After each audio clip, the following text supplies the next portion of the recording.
Ang lahat ng opinyon, pagtingin, pananaw o kuro-kuro ng mga bisita at panauhin o mga anchors o host sa programang ito ay sarili at tanging opinyon at pananaw ng mga nabanggit at hindi opinyon o pananaw ng Aliw Broadcasting Corporation, mga producers o mga namamahala ng Aliw Broadcasting o anumang organisasyon na affiliated sa network at kailanman ay hindi iniendorso ng Aliw Broadcasting Corporation ang mga nabanggit na opinyon at pananaw sa programa. Pinoy! Gising na! Ay! Lupit talaga ng boses niyo. Ay! 405! Mga balitang gigising sa'yo sa Pinoy! Gising!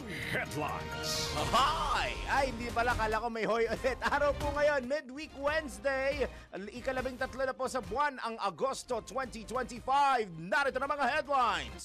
Pinoy! Gising! Bagyong Goryo, hindi Goring. Ayan ka na naman, Daryl. Baka maling pangalan na naman ang mabanggit mo. Bagyong Goryo, inaasahang tatama sa Batanes.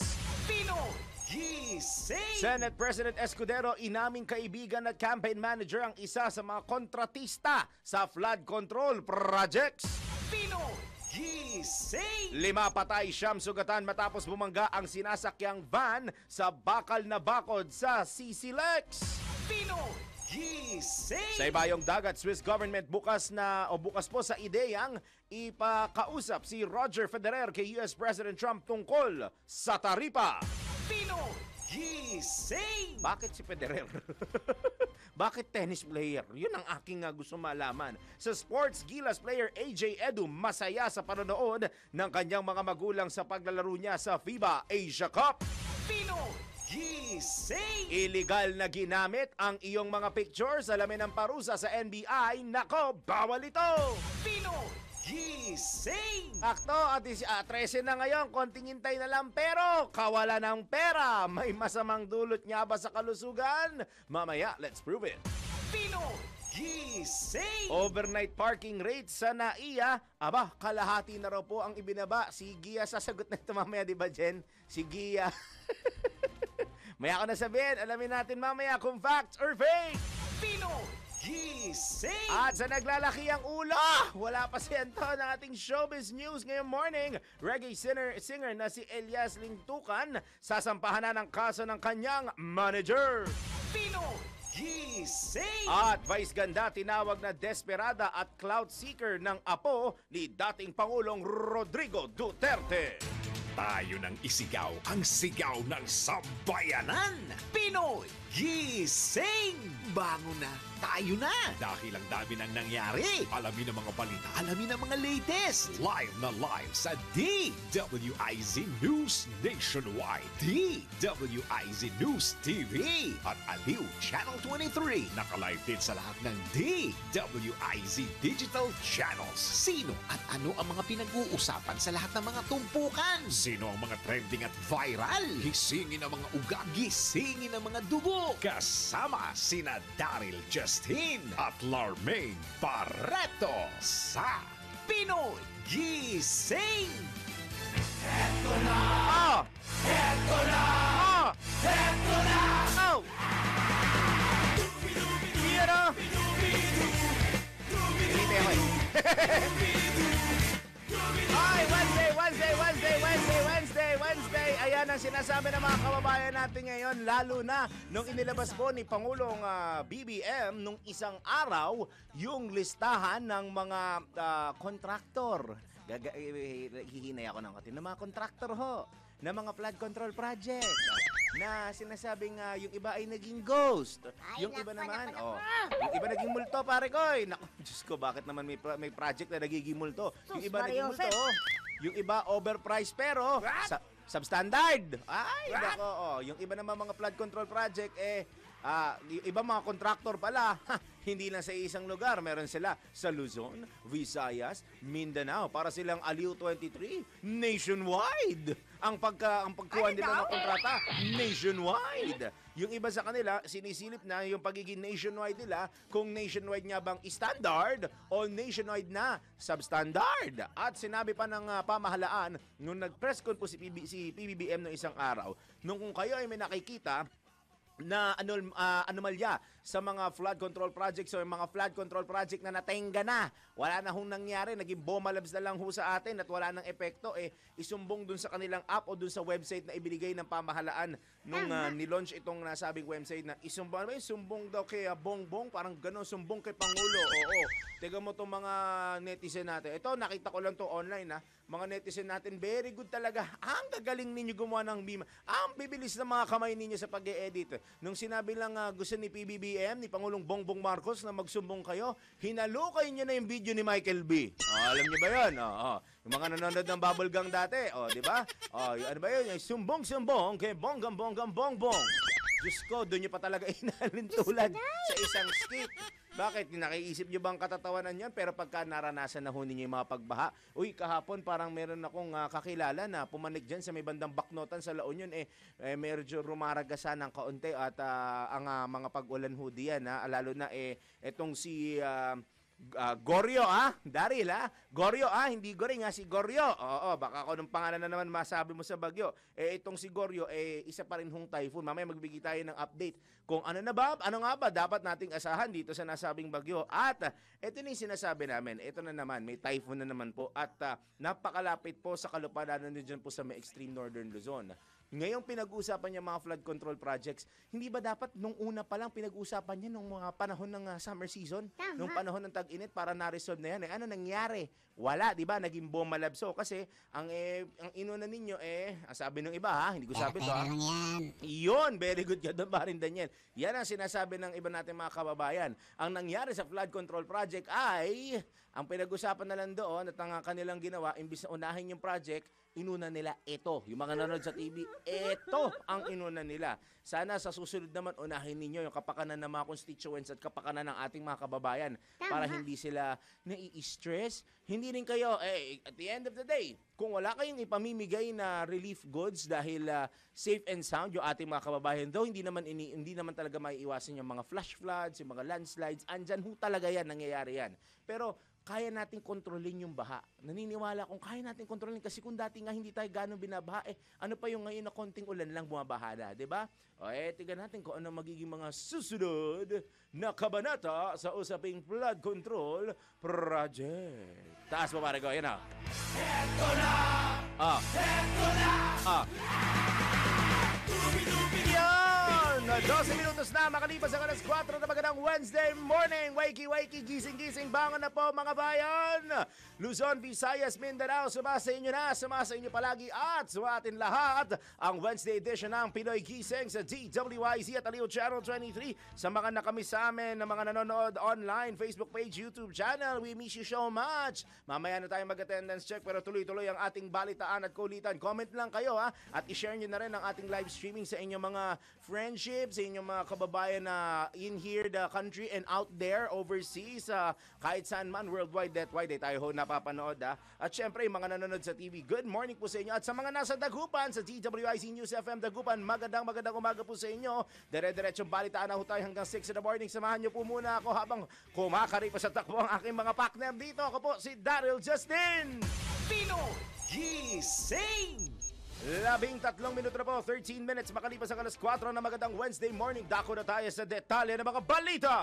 Pinoy Gising! Usaping bagyo at lagay ng panahon, patuloy pang lumakas ang bagyong Goryo. Typhoon Goryo. Typhoon po ang kanyang kategory habang binabagtas ang hilagang bahagi po ng Philippine Sea. Sa latest update na inilabas ng Pag-asa ngayong alas 4 ng umaga, huli itong namataan sa layong 205 kilometers east-northeast ng Itbayat, Batanes. May taglay na lakas ng hangin na aabot sa 140 kilometers per hour malapit sa gitna at pagbugso na mga aabot ng 170 kilometers per hour west-northwest o kanluran, hilagang kanluran ang tinatahak na direksyon ni Goryo sa bilis na 25 kilometers per hour. Itinaas ang tropical cyclone wind signal number 2 sa Itbayat, Batanes habang nasa signal number 1 naman ang nalalabing bahagi ng naturang probinsya. Inaasahang hihilahin ng bagyo ang hanging habagat o southwest monsoon na magdudulot ng pag-ulan sa maraming bahagi po ng ating bansa. Manatili nakatutok sa DWIZ News at Aliw Channel 23 para sa latest sa lagay ng panahon. Pinoy Gising! Inamin naman po sa ibang balita naman, inamin ni Senate President Francis Chase Escudero na kaibigan at campaign donor niya ang may-ari ng isa sa 15 construction firms na pinangalanan ni Pangulong Ferdinand Marcos Jr. na nakakubra ng karamihan sa malalaking flood control projects ng pamahalaan. Bagamat ayon kay SP Escudero, hindi niya tinulungan ang construction firm na Centerways Construction and Development Incorporated para makakuha ng mga kontrata sa gobyerno. Anya, gobernador pa siya ng Sorsogon at hindi pa siya senador noong makuha ng nasabing kumpanya ang malalaking kontrata para sa flood control projects. Dagdag pa ng leader ng Senado, legal po ang pagtanggap niya ng campaign contribution sa kaibigang kontratista dahil isinapubliko niya ito at lumabas pa noon sa mga balita. Naniniwala si Senate President Escudero na isa itong demolition job para matiyak na hindi na siya ang Senate President sakalimang may panibagong impeachment case na ihain laban kay Vice President Sara Duterte. Gising! Ngayon, ang mangyayari dyan, yung taong bayan, kikwestiyonin nila yan. Sure na sure ako dyan. Marami sila masasabi. Recently pa naman, ito naman ay observation ko ito. Online, galit na galit ang taong bayan kay SP Escudero. Wawa naman yung mama. Nagagalit ang taong bayan dahil nga sa mga nangyari sa plenary session ng Senado ukol dun sa pagboto nila noong August 6. Yung pagboto nila kung ite-table ba o i-archive yung impeachment complaint laban kay VP Sara. Tingnan natin, sabi ko nga sa inyo, we will know kung anong mangyayari sa mga susunod na steps na gagawin po ng ating pamahalaan at yung mag-iimbestiga ukol dito. Sabi nga ng isang kilala kong mayor na malupit, ang sabi niya unti-unti nang nalalaman ang katotohanan. Gising! Nakaugnay na balita ay pinauubaya na ni SP Cheese Escudero sa kanyang mga kasamahang senador ang pananatili niya sa pwesto bilang presidente o leader po ng mataas na kapulungan ng Kongreso o Senado. Sa gitna ito ng sinasamig demolition job laban sa kanya matapos siyang iugnay sa isa sa 15 kontratista na sinasabing nakatanggap ng pinakamaraming flood control projects ng pamahalaan. Gayunman, tiwala si Senate President Escudero na nakikita ng kanyang mga kasamang senador na paninira lamang ang mga akusasyon laban sa kanya. Anya, biktima din ng demolisyon ang ilan sa kanyang mga kapwa-senador dahil sa paninindigan laban sa impeachment case ni VP Sara Duterte na isinusulong ng iba't ibang grupo kahit ay diniklara na itong unconstitutional ng Korte Suprema.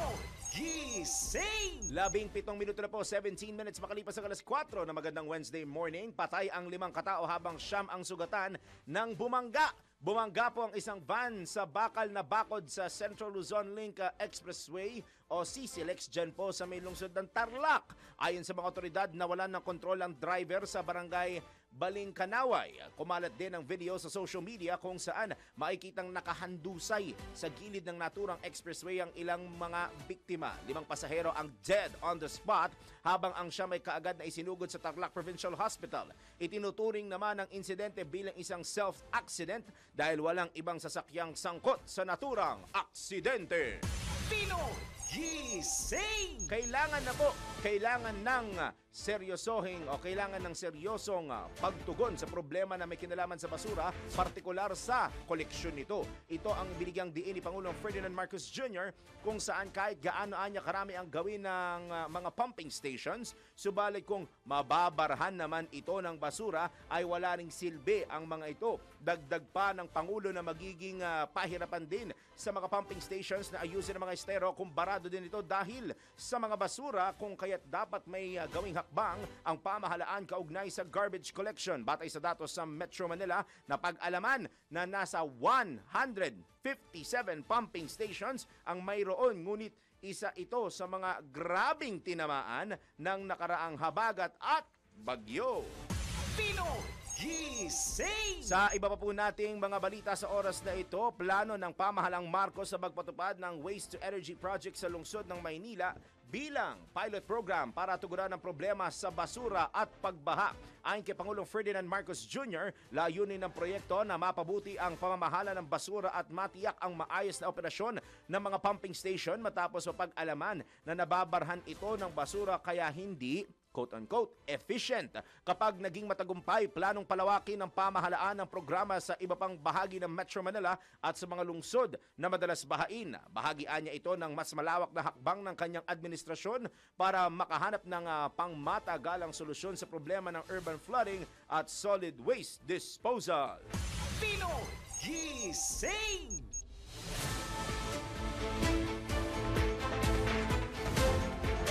Pinoy Gising! Iba yan yung sinasabi nila na kapag hindi lang dapat gobyerno, pagdating sa usaping basura, hindi lamang dapat gobyerno ang sinisisi natin dito. Lahat ho tayo, bawat isa ho sa atin, guilty or not guilty, I assure you guilty. Mayroon ho tayong naging kontribusyon, mayroon ho tayong naging maliit o malaking kasalanan pagdating sa tamang pagdidispose ng ating mga basura, lalo na yung mga ewan ko ba, mga tinatamad na kunwari may wrapper lang ng candy. Ginagawa niyo yung basketball court yung kalye. Yung iba naman ginagawang basketball court yung mga kanal. O, di ba? Yung iba sa inyo guilty kayo, lalo na yung iba mga kalalakihan diyan gagawin nila. O, kunwari papel. Ika-crumple, bibilugin nila pare. At pagka ganon, hindi lang gaganon, hindi lang shoot pare, sisigaw pa, Kobe! Nako, pati yung patay na player, dinamay pa ninyo sa kalokohan ninyo. Di ba? O hindi naman Kobe, yung isa buhay naman, Curry! Ay, nako po, Diyos ko. Ayos ho kayo. Yung mga drainage natin, parang awa nyo na, tigilan nyo na ho sa kaagawa niyan bilang basketball court. Hindi ho basketball court yan. Yung mga local government unit natin, maraming ginagawang basketball court sa mga barangay. Kung gusto niyo mag-shoot, doon na lang ho kayo mag-shoot sa mga basketball court.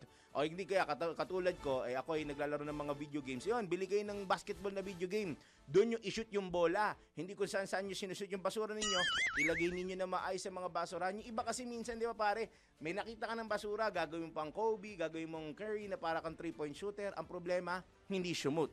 Pag hindi shumot, hindi na-shoot, may dadampot naman yan. Huwag kong ganun. Diyos ko, at the end of the day, kayong pa rin ho mapiperwisyo. Kayo lang ho ang sasakit ang ulo pagka bumaha. Dahil sabihin ninyo, bumaha, wala na namang ginawa ang gobyerno. Meron naman hong ginagawa yung ilang mga government officials natin. Nasa sa atin na lang din ho yung mga mamamayang Pilipino kung paano natin iingatan ang ating kapaligiran. Pinoy Gising! 22 minuto na po, 22 minutes makalipas ang alas 4 na magandang Wednesday morning. Parang Daniel, tanggap muna tayo ng isang report. DWIZ Patrol Report. Pagiging chairman ng Committee on Constitutional Amendments, inalis kay Senador Padilla at ibinigay sa abogadong senador na si Senator Pangilinan. Uy, medyo kakaibang move ito at ang daming nag-laud o nag-praise sa mataas na kapulungan nung inanunsyo to kagabi. Detalye po mula kay Patrol 19, Celi Ortega Bueno. Si Senator Kiko Pangilinan na muli ang chairman ng Senate Committee on Constitutional Amendments and Revision of Codes, ang committee na tumatalakay sa mga panukalang charter change o CHACHA. Pinalitan ni Pangilinan Senator Robin Padilla kung saan dito unang ibinigay ang nasabing committee na pinamunuan na rin niya noong 19 Congress. Nauna nang sinabi ni Senate Majority Leader Joel Villanueva na handa si Padilla na bitiwan ang pagiging chairman ng naturang committee at ibigay ito sa isang abogado na tulad ni Senator Pangilinan. Sinabi naman ni Pangilinan na magpapatawag siya ng mga public consultation ukol sa mga panukala na pag-amyenda sa ating konstitusyon. Ngayong 20th Congress, naghain muli si Senator Padilla ng resolution na naglalayong reviewin o repasuhin ang ating saligang batas sa pamamagitan ng Constitutional Convention o CONCON. Ito sa Patrol 19, Celi Ortega Bueno, para sa impilang metodong lakas sa DWIC. Nagbabalita ng tama, naglilingkod ng tama. Samantala, DOTR at Manila LGU nagkasundo sa pagsasaayos ng Solid at Blumentritt Station. Detalye mula kay Patrol 45, Raul Esperas. Nagpasalamat si DOTR Secretary Vince Dizon kay Manila Mayor Isko Moreno ng Maynila dahil sa ginawa nitong pagpayag na masimulan ang konstruksyon ng mga istasyon ng 2 taon ng delayed. Sangayon kay DOTR Secretary Vince Dizon, ang konstruksyon ng Solis at Blumentritt Station ng North-South Commuter Railway o NSCR project ng lungsod ay masisimulan na dahil sa tulong ni Mayor Isko Moreno. Ipinahayag ni Secretary Vince Dizon na dahil sa nasabing pagpayag ng Maynila ay inaasahan na mabibigyan ng pagkakataon ang mga taga-Maynila na mas mapabilis o mapaunlad ang sistema ng pagbiyahe buhat sa Maynila patungo direkta sa Clark. Raul Esperas, Patrol 45, nagbabalita ng tama, naglilingkod ng tama, Sempil May Todo Locas, DWIC.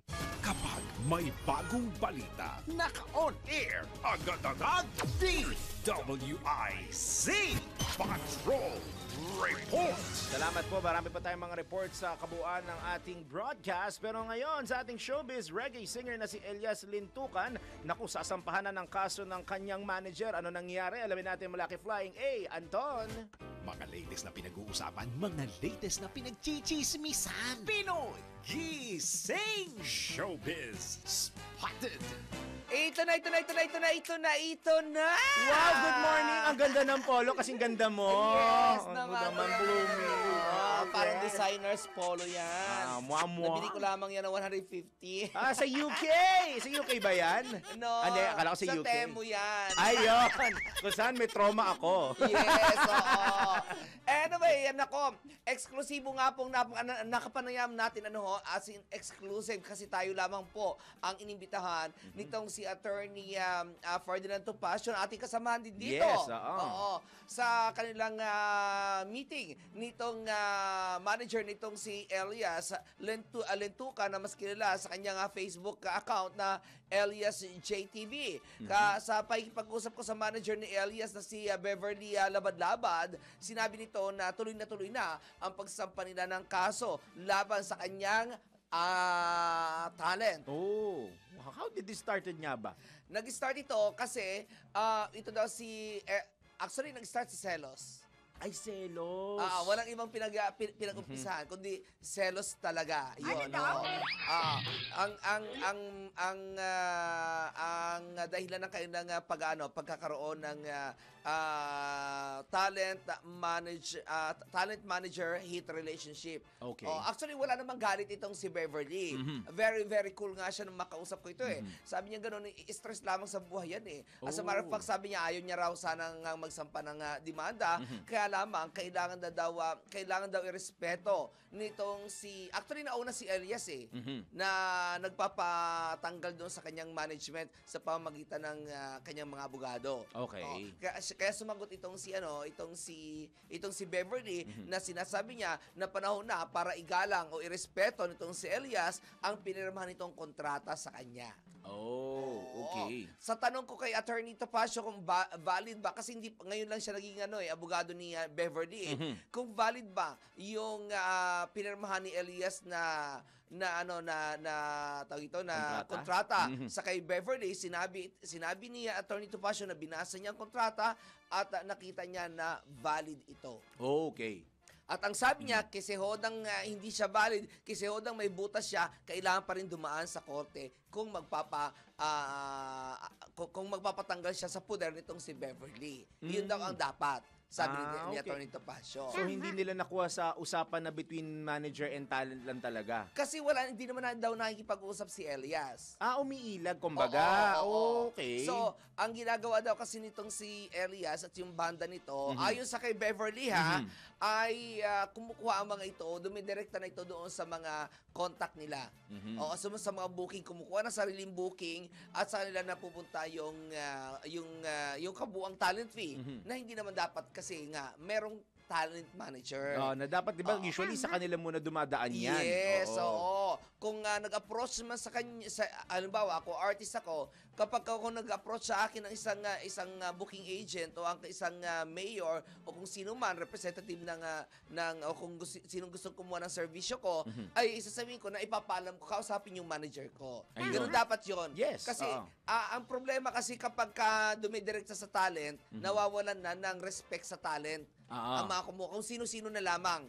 Oo. So, wala na nakikipag-haggle doon sa talent fee. Yes. Ganun yun na kung magkano na lamang yung, ito lang kaya naming talent fee. Kung ayaw mo, edi wag. At saka, aside from the talent fee, the logistics, at saka yung pag-arrange ng schedule ng mga talent fee. Di ba kaya nga, talent manager, sila nagmamanage dun sa kung anong gagawin ng mga alaga nila. Correct, oo. So, maraming pagkakataon na raw na dumidirekta itong si Elias at mga kasama nito at noong una daw ay pinalalampas lamang niya ito. Pero ngayon daw, this time, kailangan nitong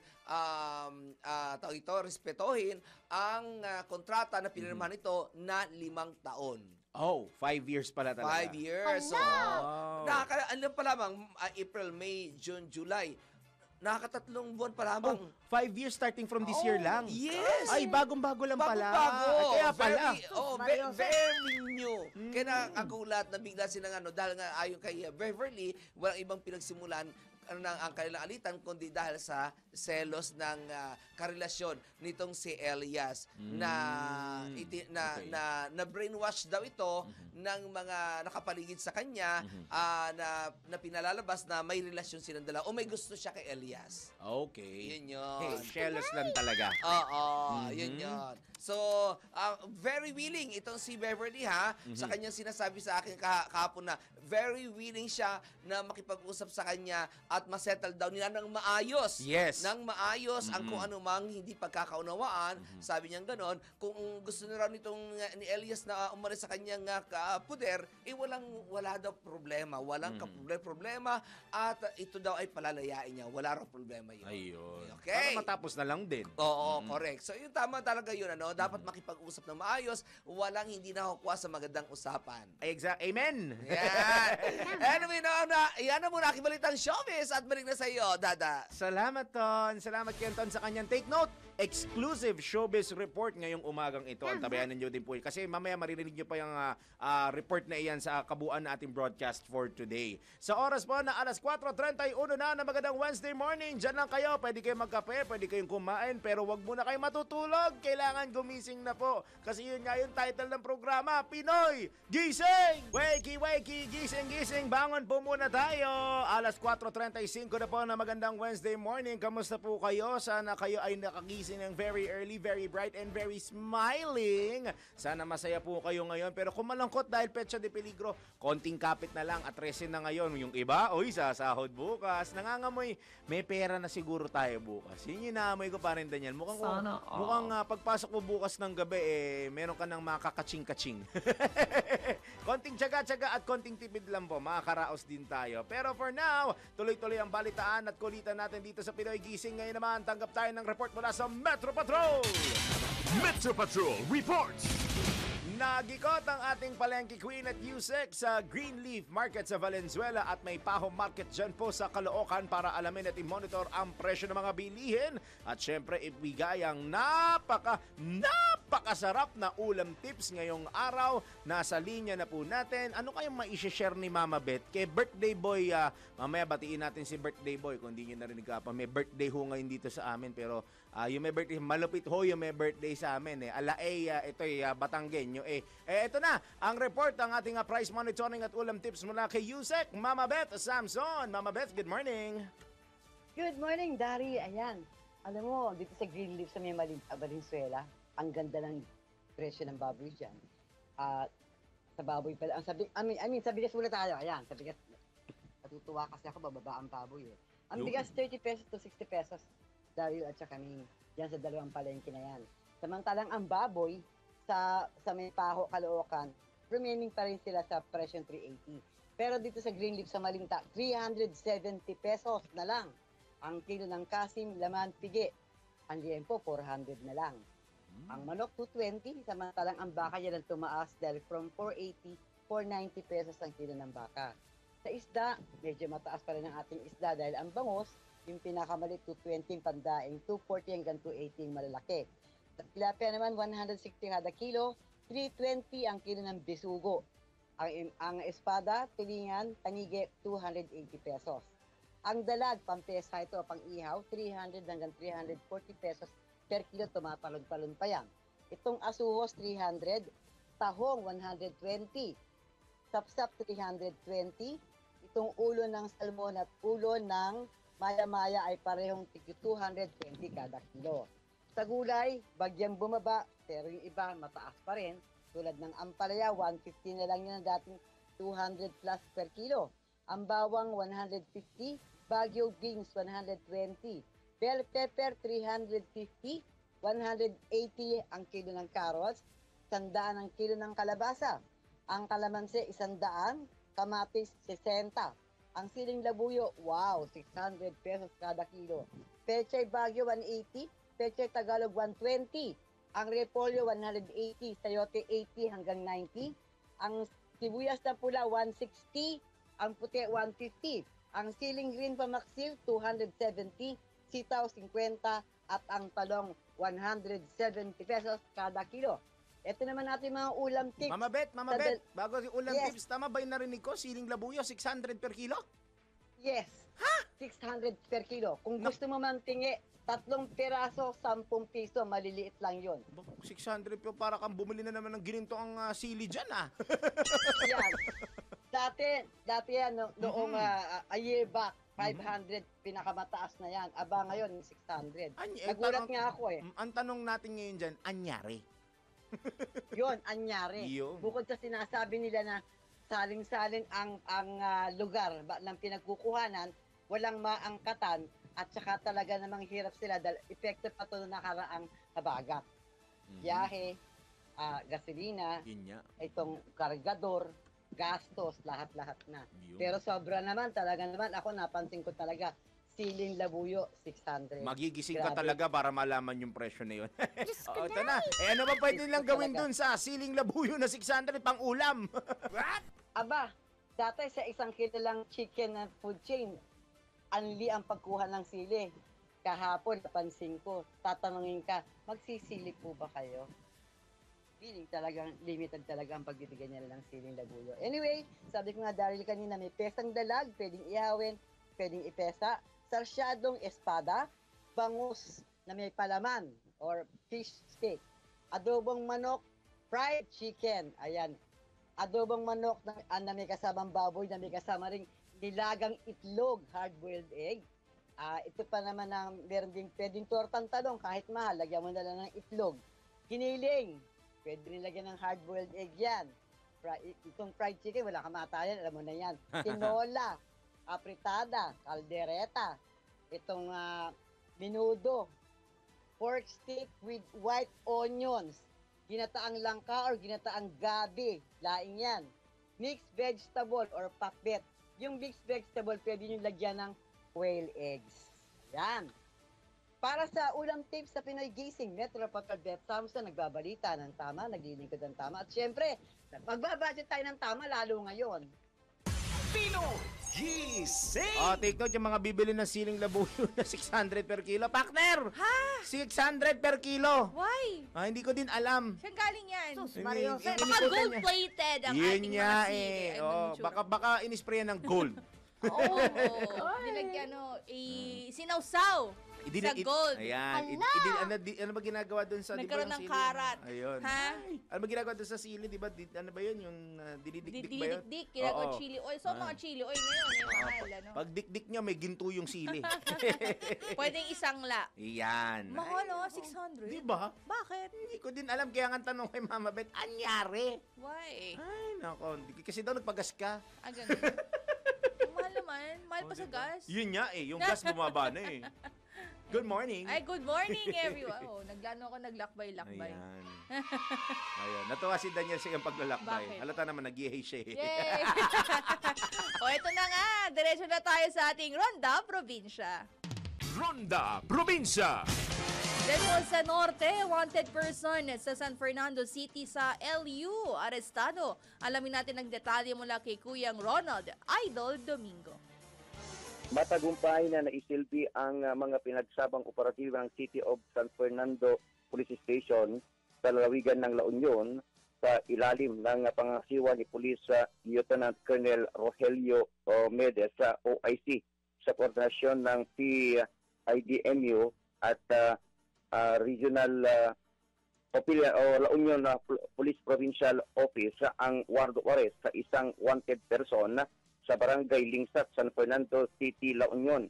Ang naarestong individual na binata at presidente ng sabing barangay ay pinaghahanap dahil sa paglabag sa Republic Act 9165 o Comprehensive Dangerous Drug Act of 2002, particular sa Article 2, Section 15, use of dangerous drugs.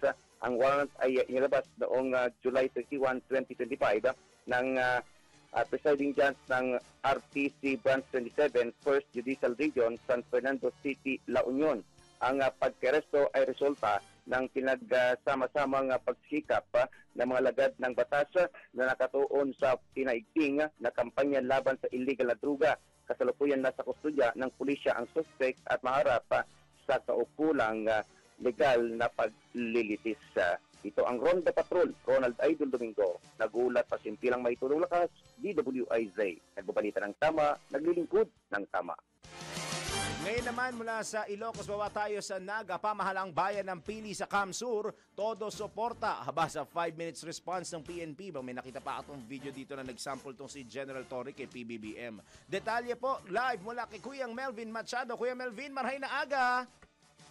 Marhay na aga, suportado ng pamahalang bayan ang Pili Camarines ang kampanya ng PNP sa isinusulong nitong 5 minutes response time. Kaya inutusan nito ang budget office ng pamahalang bayan na maglaan ng pondo para makabili umano ng malaking TV monitor ang Pili Municipal Police Station at makita ng mabuti ang ginagawa ng kapulisan sa panahon ng pag-responde. Nitong nakarang araw ay bumisita si Mayor Marivic Solano sa impilan ng pulisya kung saan ipinakita sa kanya ni Police Lieutenant Colonel Pabilonia kung paano ang ginagawa ng kapulisan sa pagre-responde. Dito naman naobserbahan ng alkaleng maliit na TV monitor ng PNP. Ang bayan ng Pili Camarines Sur ay ang capital town ng lalawigan. Dito rin dumadaan ng naglalakihang mga truck at bus na papunta sa Visayas at Mindanao. Samantala labis naman ang pasasalamat ng PNP sa tulong na ibinibigay sa kanila ng pamahalang bayan at ng iba't ibang stakeholders. Ito ang Ronda Patrol, Melvin Machado para sa impilang may todong lakas, DWIZ. Nagbabalita ng tama, naglilingkod ng tama. Pinoy Gising! Aba, ubos na! Naubos na namin, Bam. Sabi lang ni Bam. Kakarating ko lang. Ubos na. Ubos na. Very good kayo, Daryl at Maine. Ayan. Daryl lang. Nakapag-ubos. So, congrats sa atin. Okay. Ay, nako. Ay, 45 na pala. Ay, yun na pala. So, Magkakain muna kayo. Hindi pala kakain. Magbe-break lang ho kami. O, dyan lang kuya. 15 minutos bago mag-alas 5 ng morning. Magbabalik po ang Pinoy Gising! Kami po ay nagbabalik. We're back sa Pinoy Gising. Sa oras po ng 10 kalahating minuto bago mag-5 in the morning. Balik tayo sa iba pang detalye kung saan tataas ng 63 sentimo kada kilowatt hour, aray ko partner, ang singil sa kuryente ng Meralco sa paparating na August 2025 billing. Kasunod ito ng pagtaas ng generation at transmission charges. Ayon po sa Meralco, may karagdagang 125 pesos ang singil sa mga kukonsumo ng 200 kilowatt per hour, 188 pesos naman sa kukonsumo ng 300 kilowatt hours o kilowatt per hour, 251 pesos sa gagamit po ng 400 kilowatt hour at 313 pesos naman po sa mga kumukonsumo ng 500 kilowatts per hour. Pinoy Gising! Sa kaugnay na balitang presyo ng kuryente. Bukod dyan sa generation charge ay tumaas din ng 13 centavos kada kilowatt hour ang transmission charge ngayong buwan dahil sa mas mataas na maximum allowable revenue ng National Grid Corporation of the Philippines o NGCP at koleksyon ng under recovery para sa taong 2016 hanggang 2022 na inaprubahan ng Energy Regulatory Commission. Ayon sa Meralco, may dagdag din na 12 centavos kada kilowatt hour mula sa iba pang singil gaya ng buwis. Diretsoan nila sa power suppliers at grid operator ang mga pass-through charges habang ang buwis at iba pang bayarin ay sa gobyerno. Sa ngayon, nananatiling walang pagbabago ang distribution charge ng Meralco mula noong August 2022 at patuloy na may bawas na 21 centavos kada kilowatt hour para sa residential customers mula sa distribution-related true-up adjustment.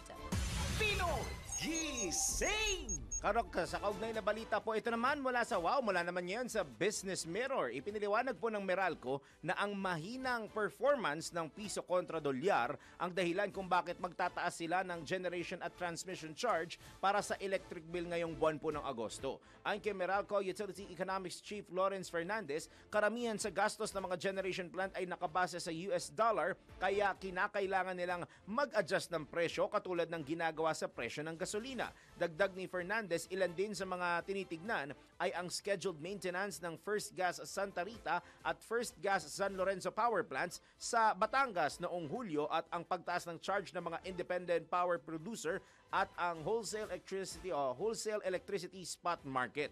Samantala, isang bagay na bumaba ay ang power supply agreement charges na may 26 centavo per kilowatt hour na tapyas dahil sa mababang presyo ng coal at liquefied natural gas. Pinoy Gising! Sama na natin itong bigas, no? Go!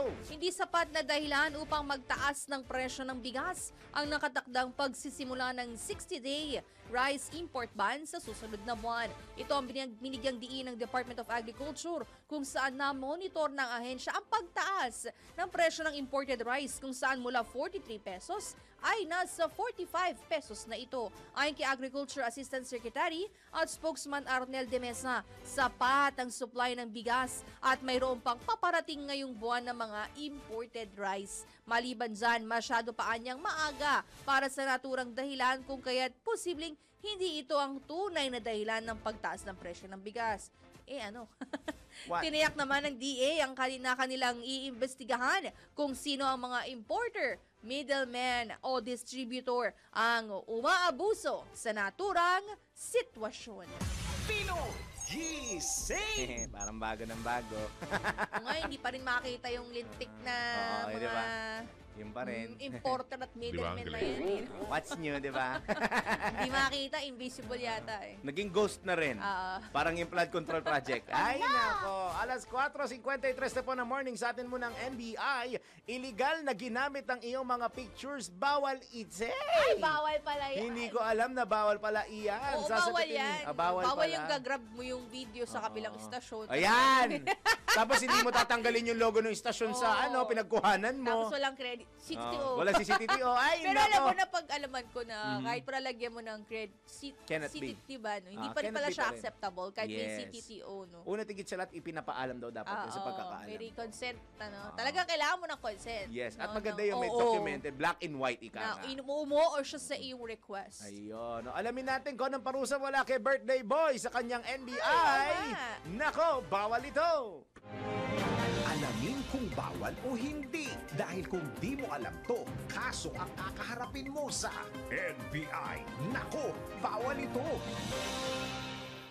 Illegal na ginamit ang iyong pictures? Nako, bawal ito. Mayroon bang nagpicture sa anak mo dahil sa kakutan nito? Ang sabi ay natuwa lang daw, kaya pumayag ka siguro. Pero paano kung isang araw, makita mo ang picture ng anak mo na ginagamit online? At ito'y ginagamit sa ibang paraan na hindi nyo naman napag-usapan. Alam nyo bang labag sa batas yan? Nakasaad sa Data Privacy Act, maaari lang gamitin ang litrato ng isang subject kung saan niya lang ito partikular na pinahintulutang gamitin. Sa oras na ito ay gamitin sa ibang paraan na taliwa sa inyong pinag-usapan. Ito ay may kukonsidera bilang processing of personal information for an authorized purpose. Ayon sa Article 28 ng Data Privacy Act, ang sinumang lumabag ay maaaring makulong ng 1 hanggang 5 taon at pagmumultahin ng 500,000 piso hanggang 1,000,000 piso. Kaya next time, ingat-ingat sa pagkuha ng litrato ng ibang tao. Siguraduhin mayroong pahintulot bago gamitin ito para hindi ka masabihan ng, "Nako, bawal ito."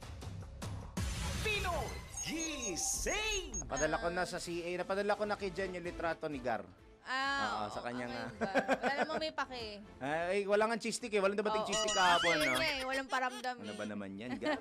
Ang sabi, alam mo kung nasasagot niya lang daw sa'yo? Ni hao ma. Ewan ko sa'yo. Samantala sa ating showbiz, Vice ganda tinawag na desperada at cloud seeker ng apo ni dating Pangulong Rodrigo Duterte ay si Kitty. Ay, hindi. Apo, Hindi, anak apo yan. pala. Oo. Sino yan? Alamin natin ang detalye mula kay Anton. Mga latest na pinag-uusapan, mga latest na pinagchichismisan. Pinoy Gising! Showbiz Spotted! Ito na! Ayan na! Akala ko mula sa apo at ang magbabalita ay ang apo. Aboy, naging apo, bigla apo hiking. No, ang Ano ba, ibig sabihin ng apo? apo is parang ni Nono. Ah, apo. okay. Diba, apo? Yes. Oo. Parang elder ata yun. Elder, sa iba. mga elders. Apo, Oo, si mga si elders. Apo. Parang si ganyan. Apo Wangod, parang Yan, ganon. Okay, gets. correct. Okay. Oo. Ayan. Anyway, ito yung acting vice mayor ng Davao City na si Rodrigo Duterte III. Okay. Oo. Kaninong anak yan? Na si Rigo o si Rigo. Hindi ko alam kanino anak Kay ito Pulong eh. ata. Baka Oo. Pulong, oo. Ayon dito, ay itinanggi muna nito ang balita na sabi niya ganoon, walang katuhanan ang balita na ginawa ng persona non grata sa Davao City itong si Vice Ganda. Ayon dito kay Rigo o dito sa acting Vice Mayor, kasi di ba ang acting mayor ay si Baste. Si Baste, oo. Correct, oo. Ngayon, siya yung, dahil siguro ito ang number one, councilor. Sunod. Oo, kung kaya't siya ay na-relegate doon sa pagiging vice BM, mayor. oo. Ayon dito, mas marami silang mas importanteng bagay na dapat asikasuhin sa council at wala silang panahon para sa mga desperada, sabi niya ganoon. Mga desperate, sabi niya ganoon, na mga naghahanap lamang ng atensyon. Ayon pa dito kay Rigo, mas importante o marami silang mas importanteng dapat na gawin at hindi matitinag at hindi mabubuwag ang Davao City dahil lamang sa mga walang kwentang biro, sabi niya ganoon. Mga walang kwentang biro na ang hanap lamang ay clout, sabi niya ganoon. Hindi ko pa napapanood or naririnig yung joke ni Vice? Vice? nung concert. Dami mo napanood? Hindi pa. Forward ko. Oo. Madami, hindi marami pa ng video online eh. Oo. In a nutshell, like, ano bang... Hindi bigla siyang kumakanta si ano bang kinakanta nito? Hold My Hand. Yan, oo. So it's the jet ski holiday. Oo. Okay. Biglang pumasok itong si Vice. Itong si Vice at ito nga may tugtog nga niya yung jet ski holiday at doon ay nagano siya. May mga sinasabi Stand up, siya. stand up. Oo, na libreng unlimited na jet ski papuntang West Philippine Sea. West Philippine yung Sea. sinabi niya. Na hindi, pero sabi niya ganoon, hindi pwede ang unlimited daw ito para sa mga DDS, tama ba ako? Pero bawal daw ito sa mga Pinklawan at sa mga BBM. BBM supporter, sabi niya ganoon. Tapos may binanggit pa siya na dahig. Parang nakakulong, libreng ganyan. trip daw to the ICC. Ayan. Ayun na. Alam mo naman ng mga Pinoy Vice. Oo, hindi. Alam mo, ang pinaka-off na joke ay ang religion at politics. Yes. Sobrang one-sided kasi ng ano na yan. Oo, correct. Topics na yan. At madaling makatrigger talaga. Yes, Very easily. Diba? Pero ngayon, nadagdagan na yan. Meron Yung tungkol pa? sa mga sa rape, sa yes. autism. Noted yun, sa mga far babies. Yan ang nadagdagan na yan. Lalo na LGBT. Oh yes, yun din nasabihin ko eh. Lalo na LGBTQ. Kaya ang hirap mag-ano ngayon joke ngayon eh. Kaya lang, kung kilala mo si Vice ganda yan eh. Yeah. Di ba? Yung rape joke nga niya kay di ba? Yung kay, yung joke niya kay Jessica Soho nga, di ba? Pinagtawanan lang din ni Jessica Soho, hindi naman pinatulan. At saka hindi naman pinatulan din ng mga Duterte. Ang pumatulan talaga yung mga DDS talaga. Yun ang talaga, nasaktan talaga sila para sa kanila, sad-sad ng araw ang kanilang Pangulo na si dating Pangulong Rodrigo Duterte ay ginanon para nitong si Vice Ganda. Pero to the rescue naman, to the rescue naman ang mga maka-BBM na locos talking kasi nga nung minura daw ni Pangulong Duterte ang Santo Papa at tinawag na stupid ang God ay nagtatawanan ang mga DDS. Yes, alam niyo exactly. Kaya nga mahirap yung joke na yan, yung politics, religion. Kasi lalo pagka ang followers at fans niya na solid, no? Hindi po may following talaga. Actually, naging topic namin ito kahapon ni Daryl, at sinasabi nga namin na wala namang kwenta yung persona nung grata eh. Wala naman. Pwede ka rin, makakapunta ka pa rin naman doon. Yes. The only thing na hindi po pwedeng ipagalob sa iyo pag nandun ka sa lugar na yon ay yung tulong mula sa LGU mismo. Yun lang, wala nang iba. Na kapag kung gusto magkaroon ng charity mission doon, hindi ka makakingi ng tulong na assistance assistance mula sa LGU. that's it, wala nang iba. Yun lang yun eh. Ayan. So, ayon dito kay Rigo o kay acting Davao City Vice Mayor Rodrigo Duterte III ay wala silang pakialam at hindi nila binibigyan ng pagkakataon ng atensyon itong walang kwentang biro mula sa isang desperada na performer at na naghanap lamang ng clout sa publiko. Yan, sabi niya. Kaso lang yung pag-rest back niya Correct, hindi rin maganda. Oo. Sana naging mas Pineriod na lang yan. Correct. Wala kaming pakialam. Oo, correct. Oo. Oo, di ba? Ganun lang sana. Hindi naman kailangan ng clout ng money. Exactly. Ng Mima Oo. May clout naman. May vice na yan eh. Hindi na kailangan ng clout niyan. At saka sanay na yung mga tao, pagka nakita sila, alam nila, they should expect anything under the sun pagka bumanat na yan. Desperadang performer? I don't think so. No. I don't think so. Kasi kung wala si Vice sa It's Showtime, hindi buhay ang It's Showtime. Matagal nang wala yan. Di ba?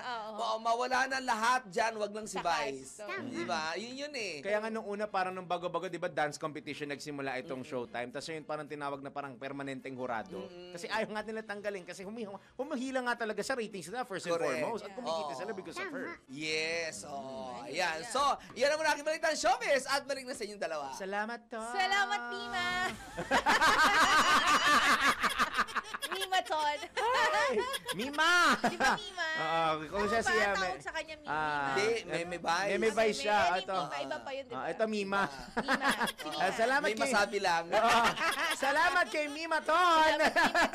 Ayun. At salamat po. Sorry po. Salamat po sa mga taga-Dagupan. Susunod na si Mama Liway. Liway, go, Go ang bilhin! Siyempre, kasama niya si, may ilong na naman, Mama Susan. Kay Susan tayo.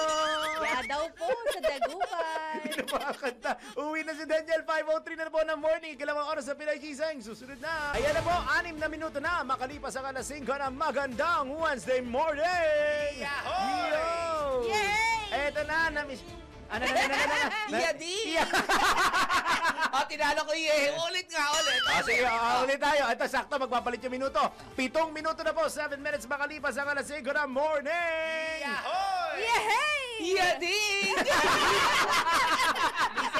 Kainis na yading yan. Kaya mo, nagyading. Oy, na-miss ko tayo. Magsha-shoutout na tayo. Meron yading. Natawa din ako.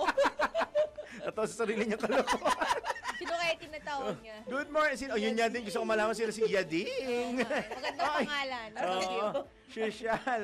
Ito na yung ating... pangalan ng bagyo? Ito na po, ang susunod bagyo, si Yading. Ito po ang ating attendance check, 16 million viewers. Maraming nagko-comment na naghahanap sa ating kahapon. Kasalanan po nila yun. Ni Wanji! Si Wanji, si DC. Ito na, good morning po kay unahin natin, Romeo Aguda. Uy, Kuyang Romy. Si Kuyang Romy. Wow, Kuyang Romy. Kasi kadalasan Papa Roms. Ayun. Ito na, Papa Nelson Malinaw. Ako Masarap ang makeup. Hi, Sir Nelson. Sir, Papa Nelson. Nels. At syempre, si E.L. Adona Upholstery. Yes. Si E.L. Si E.L. Syempre, eto na, Mama Erna. Ang aga! Sabi niya, hindi ko kayo mahanap. Pasensya na, walang streaming kahapon eh. Nagka-problem lang Dapat naman. TV ka na lang ni. TV o radyo. Meron naman yan. Diba? Hindi mo kailangan ng naka-line up sa... Hindi mo kailangan ng cable. Ay, baka makalimutan ko lang ha. Yung Mendoza family sa Sunshineville, 13 Martires, Cavite City, lagi nakatutok sa atin. Ayun, Sunshineville. Malapit na naman sa Sunshine mamaya. Ilang minuto na. Good morning po. Salamat sa panonood. Kamusta sa 14? Yung katabing humbayan ninyo. Mama Susan Neronimo, good morning. Mama Su! At si Mama Nora Teodones. Yeah, Mama Nors. Miss Nora. Si Mama Virgie Jarvis, good morning din sa iyo. Good morning po. Siya taga-Nevada, siya ba yun? Siya nga ba yung taga-Nevada? Parang. Pwede nagkakamali. Miss Virgie, hi. Na-miss mo to si Papa J.M. Becuña. Papa J.M., good morning. Survey na, #1 radio news program. Hi sa trio taga-gising daw. Para naman tayo galing sa kabilang programa, kabilang stasyon. Trio taga-gising. Trio talaga. Boss Daryl Guapo, salamat naman. Miss Main Ganda. Ay, salamat din naman. Ay, sorry. Miss Main Mega Ganda. Ay, umupgrade. Paano pa sa'yo yan? Ito na. At #1 super ganda. Mima Anton. Ay, Mima na talaga. Good morning, JM. Oy, JB Valdez, yung sibuyas. Ay, oo Hindi nga, pa dumadating tataas dito. na. Oh, good morning kay Good JB morning, Valdez. JB. Nabulok na kasi, uy, grabe ang mahal ng ano ngayon, mga gulay, Kaya utang nga. na loob. Narinig mo ba kanina kay Mama Bet ang siling labuyo 600? Ah, Kilo. grabe no. Merong gold yun. Oo, pag Yung ano, yung tawag ito, yung sayote na pinamimigay lamang sa Baguio, dito 250 ang kilo. My goodness. Anyari. Nagbaba naman yung gasolina. Exactly. Oo. Yung Hindi dahil kuryente nga doon tumaas. sa bagbaha. Kasi nga Binaha yung mga nahinto ang pananim. Oh yeah, kasi Oo. norte nga pala. Yes. Oo nga pala, it's Oo. norte. Oo. Ay, kilala ito ni Panay Winner, si Kuyang Ralph Obina ng kabilang himpilan. Ano Kuya na? Si Rob Obina nanonood sa atin. Ayun na. Oh, salamat naman po. Alam mo kaya niya, alam mo yan yung Alden. Alam mo yan si Ralph, yan yung Alden. Naabutan ko pa yan dito Ano ba eh. si Kuyang Ralph? Ayun. Oo, yan yung Alden Richards ng DWIZ. Ayun. Kailan Ang yan? pogi-pogi niyan. Talaga ba? Kailan ba ako umalis dito? Mga- Parang 2011 yata. Pero inabutan ko siya, dito pa siya 2016, 2017, noong unang stay ko dito noong nasa home radio pa ako. Oo, ang pogi andito niyan. siya, oo, si Kuyang Oo, Ralph. at ang galing, infairness.com.ph. Oh, yes. Hi, Ralph. Kaya mapalad ang nilipatan niya rin naman. Ah, yes. Dala niya ang natutunan niya rin syempre dito sa IZ. Oo. Ayun. Oh, binuhat ang mga. Oo, Binuhat Kuyang- ang IZ. Of course! Kuyang Ralph, good morning! Balik ka na dito, Ralph. Ikaw na dito! Balik ka na rito. Ayan. Ay, ito na iyong Papa Ronald, Idol Domingo! Ay, Papa Ronald! Na. Hello! Good Kumusta ang morning. ating mga, mga katropa, mga sikyo? Akala ko tanod, ma-extend pa ata yung mga tanod. At saka yung mga tanod, ipinade-deploy na ng DILG ata sa mga eskwelahan. Talaga Ah, ba? talaga After ba? nung nangyari dun sa may yung mga estudyante Uy, ang na dami ano. Oy, ayaw na nga nila tawaging tanod sila eh. Ano sila? Barangay Oo, Security yung mga Force. mga barangay Ano ba? police. Ay, wow! Kaya nung binigyan sila ng ganung pangalan, katawagan na gano'n, na barangay police, tumaas ang mga ere. Ang yayabang, hindi ko nila lahat ha. Maraming mayayabang na mga barangay police na akala mo yung mga alam sa batas, tanungin mo, walang kaalam-alam.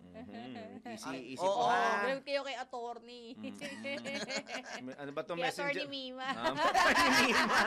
May nag-message sa akin, invited daw ako sa Rapid Tulpo in Action. Bakit ako invited? Nako, bakit Ano kaya? ba yan? Ba't ako invited? Lagot ka! Naimbitahan ako kay Rapid Tulpo in Ayan. Action. Hindi, yung mga broadcast channel sa Messenger ata, iyon. Para mga okay. group forum, ayan. Oo. Si, ayun, Mike Montero, good morning. Papa Mike. Hi, Mike! From Mike Ganda Montero. apelyido na talaga, no? Montero. Yung tinanong mo kung kaano-ano niya si Troy. Oo, si Troy. From Mike Montero, Michael Santiago naman. Good morning. Michael Oy, Santiago. sorry, ako lang good morning niya. I like your hair. Thank you.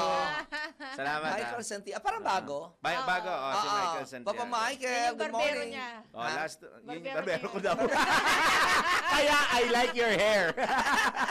Last to na, Jocelyn Alin. Ayan na, Mama Jocelyn. Mama good Jocelyn. morning. Alien? Alin. Alin. Double N, Alin. Jocelyn Alin. Ayun. Alin. Jocelyn. Bago, no? Bago din. At Mama last, Jo, good morning. good morning. Last na syempre, not the least, si Batman. Ay, ang nightmare ko. Oo, na-miss mo ito. Pero hindi ko alam kung Excuse me, hindi ko na-miss, no? Hello. Ay, hindi mo pala na-miss. Si Batman ang hindi mo na-miss. Ayan, akin na. Good morning daw sa ating tatlo sa number 1 morning show. Ay, Siyempre, salamat, damay tayo. Thank you, ha. salamat, Thank you, salamat. kasama. Good morning, gabi. Oo. Thank you. At sa, wala, Daryl Larmain lang pag sa ating dalawa. Pag yan doon. At sa pinagkakatiwalaang showbiz reporter. Ay, nako, di ko nabilin. Si Mima yan, Mima. Si Flying A Mima. Ka-clone ka nga, hindi daw ka-voice. Ka-clone lang. O, yun. Ka-clone. Ni. Ang tara, AI na di AI ang dating ko dyan. Local o foreign? Foreign yan. Hindi, local. Ay, local. Baka Oo. April Boy Rihino yan. Parang yun yung nung last week. No? Nag-April Boy Regina Oo nga last pala, week, no? Hindi ka lang namin nabigyan ng sombrero. Ayan, Tsaka na salamin. Yan. Ito na ang iyong ka-clone, si Lloyd Umali. Ang taray, si Lloyd Umali. Oo. Si Lloyd Ano yan, Umali. tisoy-tisoy eh. Na ang gwapo, ang tangkad. Ay, si iba yung Lloyd na nasa isip ko. Iba. Oo, iba. Kasamahan natin yan eh. Si Ian Articon na yun, ang ka-clone ay si... Ano yan yun eh. Mahaba ang buhok, kung hindi ako nagkakamali ha. Oo, kaya lang madalas mali ako eh. Pero ito, si Ian Articon na naman, ang ka-clone niya, isang Lloyd din. Oo, Lloyd. Ayan, Lloyd Lloyd Luna. Luna naman yun. Oo nga. Ayun. Ay, ang mother ko daw nakikinig, napakaingin ng bubulahaw na naman daw tayo ngayong umaga. Ay, good morning, tita. Ay, tita, Pabili good ng morning. lasagna. Ano, pabili Yung na? spam. Spam. Oo, masarap. Ay, di yung tuna omelette. Tuna omelette. Ako Oo. spam. Spam. Okay, Mami, alam mo na, bukas work from home ka. Bakit naman bukas ka pwede naman ihabol ngayon? Kasi work on site sa alas 6, Ay, kaya ganun gumising ba? na. Good Mami, morning. ingat, Mami. Good morning po. At sa lahat po na nakikinig sa atin sa 882 Metro and Mega Manila at ginagawang radyo ang kanilang mga TV sa DWIC News TV at Aliw Channel 23. Sumasa inyo na naman. Sumasa inyo palagi. At sa mga ating lahat. Dalawang oras na po ng Pinoy Gising hanggang 6 a.m. Daryl Justin. Main Barreto. Laing ngayon, Ton. Pinoy Gising! Mga balitang gigising sa Pinoy Gising! Headlines! Buwewala na naman si Anton palabas ng studio. Sasabihan na naman ako, kasi naman unahin mo yung headline bago ako bumate. Narito na pumuli. Sabi niya, Umiikot na yung phone papunta sa Sabi, pinto. "Ay!" Sa susunod niya, sa gitna mo pa pupunto. Narito na pumuli ang ulo ng mga balita ngayong Wednesday morning. Bagyong Goryo, inaasahang tatama sa Batanes. Signal number 2, itinaas na sa Itbayat. Pinoy Gising! SP, Senate President Cheese Escudero sinabing demolition job ang batikos na kilala niya ang isa sa mga kontratista sa flood control projects. Pinoy Gising! Van bumangga sa bakal na bakod ng Sisilex. 5 patay, 9 sugatan. Pinoy Gising! Balita naman sa Ibayong Dagat, Swiss government bukas sa ideyang ipakausap si Roger Federer kay US President Trump tungkol sa taripa. Pinoy Gising! Sa sports, Gilas player AJ Edu masaya sa panonood ng kanyang mga magulang sa paglalaro niya sa FIBA Asia Cup. Pinoy Gising! Sa ating tapos sa pala. Yon, ayan, yung favorite Sa segment. ating NPI, Ayan. kawalan ng pera. Anong bago? Patunayan natin. Hindi anong bago! Hindi anong bago! Kawalan ng pera, wala namang bago. Tama, Sama yan. Ano kasi na, ano? Accounting tip. Okay, going back. Pero parang tama to, no? Kawalan ng pera, mayroong masamang dulot sa kalusugan. Pag walang pera daw, masama yung sumasama ang pakiramdam. Alamin natin mamaya sa Let's Prove It. Pinoy Gising! Overnight parking rates sa NAIA kalahati ang ibinaba. Kumpirmahin natin mamaya kung fact or fake. Pinoy Gising! At sa mga naglalaki ang ulo! Rivanchi! Iwamoto binash habang nagla-live selling! Pinoy Gising! At sa isa pang malaking ulo! Sina? Papa Pinerio! Na mga balita ng showbiz, si Pokwang, dinipensahan ang nanay ni Vice Ganda ng putaktihin ng mga DDS. Gisingin ang mga ugat, gisingin ang mga dugo. Kasama sina Daryl Justin at Larmaine Barreto sa Pinoy Gising! 17 minuto na po, 17 minutes makalipas ang alas 5 na morning. Dako ulit tayo sa detalye ng mga balita. Pinoy Gising! Mas dapat taasan ang presyo ng palay sa halip na magbenta ng 20 pesos na kada kilo ng bigas ang Department of Agriculture sa mga magsasaka. Ito ang panawagan ni Philippine Chamber of Agriculture and Food Incorporated President Danilo Fausto sa gitna ng ilulunsad na programa simula po yan bukas. Inirekomenda rin ni Fausto ang paglalagay ng floor price sa palay upang mapataas ang kita ng mga magsasaka. Kung tutubukin mo yung sa farmer, huwag mo silang bigyan ng bigas na mura. Bilhin mo yung kanilang yung palay nila ng magandang presyo. Kasi ang ating nangyayari sa atin, hindi ko naman kinupan sila, ang ating puntos at ang concentration natin sa consumer. Hindi natin natitingnan yung producer. Kung hindi magpo-produce yung producer, walang i-consume yung consumer. Nandoon tayo sa pagbaba ng presyo ng bigas para sa inflation and so on. Tingnan natin yung nasa baba, yung nagpo-produce ng palay. Sabi ko nga, nakakatakot ito mga nangyari na to na I think ito yung hindi na-anticipate nila. Ang farmer hindi kailangan ng ayuda, hindi kailangan ng tulong na kanya. Basta bilhin lang ng tamang presyo yung kanilang palay, masaya na sila. Samantala, ibinabala naman ng PICAFI na posibleng tumaas bahagya ang retail price ng bigas sa oras na suspindihin ang importasyon ng bigas simula sa Setyembre. Actually, ang tingin ko, kaya tumaas ng mga 2-3 piso piso yung presyo this weekend. Dahil dun sa news na yung importation na ibaban, nag-anticipate na yung mga trader, nagkukuha na sila, no? Pero ang tingin ko rin kasi, the import ban is to increase the price, farm gate price ng palay. Dapat yan, ginawa yan nung June. Kasi yung Bulacan, Pampanga, ngayon, tapos na kami. Tapos na eh. Ano pa yung itataas nung kwan mo na, ibenta mo na, nasaka mo na, no? Naani mo na. Ang makakamakinabang dyan, yung mga aani ng mga, yung September, palagay ko, yung mga tiga Cagayan, Isabela, yung mga Pangasinan sa North, ano? Napakinggan po ninyo ang tinig ni PCAFI President Danilo Fausto sa panayam ng DWIZ. Pino Gising!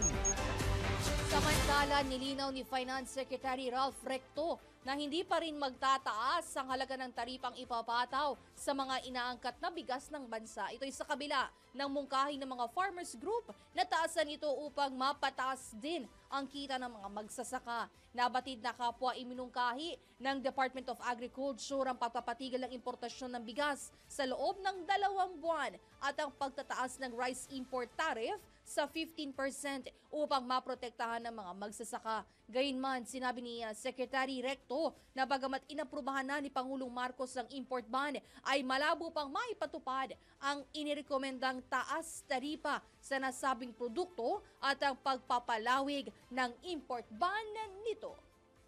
Pino Gising! Inipensahan po ng Department of Agriculture ang kanilang programa na 20 pesos na bigas para sa mga magsasaka. Ito ay matapos batikusin ng ilang farmers group ang nasabing programa at sinabing panakip butas lamang ito para matugunan ng mas malaki pang mga suliranin na kinakaharap ng sektor ng pagsasaka. Sa panayam ng DWIZ, pinunto ni DA Assistant Secretary Arnel de Mesa na bukod sa 20 pesos na bigas, namamahagi rin ng ahensya ng mga pinansyal na tulong, mga binhi, pataba at iba pa sa mga magsasaka dito sa Pilipinas. Isa lang naman ito sa mga programa na binibigay na assistance sa ating mga magsasaka. Imagine mo sila yung nagpo-produce. We are catering halimbawa sa mga minimum wage earners, sa mga 40s, sa DSWD, sa mga seniors. So sa tingin ni Secretary, marapat lamang na magkaroon din ng access yung ating mga magsasaka. So ito ay isa lang sa napakaraming assistance na binibigay sa ating mga farmers bukod dun sa financial assistance, sa mga binhi, sa mga pataba, ang makinarya at kung ano-ano pa. Sa kabila ng mga kritisismo, nanindigan si ASEC de Mesa na ipagpapatuloy pa rin ng pamahalaan ang pagbebenta ng 20 pesos na bigas sa mga vulnerable sector, gayon din sa mga magsasaka. Despite yung mga criticism, itutuloy ito ng DA. Kasi mas marami yung makikinabang para sa programa na ito. Hanggang sa matapos ang termino ng ating Pangulo ay itutuloy itong programa na ito. Napakinggan po ninyo ang tinig ni DA Assistant Secretary Arnel de Mesa sa panayam ng DWIZ. Pino Gising! Iginiit naman ng Department of Agriculture na hindi uubra kung palalawigin pa ang import ban ng bigas sa bansa kahit tapos na ang panahon ng anihan. Sa panayam ng DWIZ, pinaliwanag ni DA ASEC Arnel de Mesa kung papahabain pa ang import ban sa nasabing produkto o sa bigas ay posibleng magkulang ang supply nito sa bansa. Binigyang diin ni ASEC de Mesa na mahalagang mayroong nakaimbak na supply ng bigas sa bansa na maaaring magamit sa emergency. Pakinggan natin ang paliwanag ni ASEC de Mesa.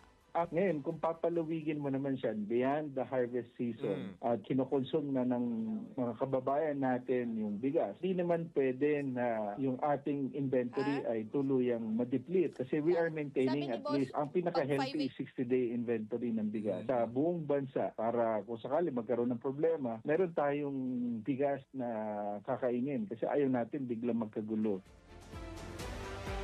Yan, narinig po natin ang tinig ni DA ASEC Arnel de Mesa.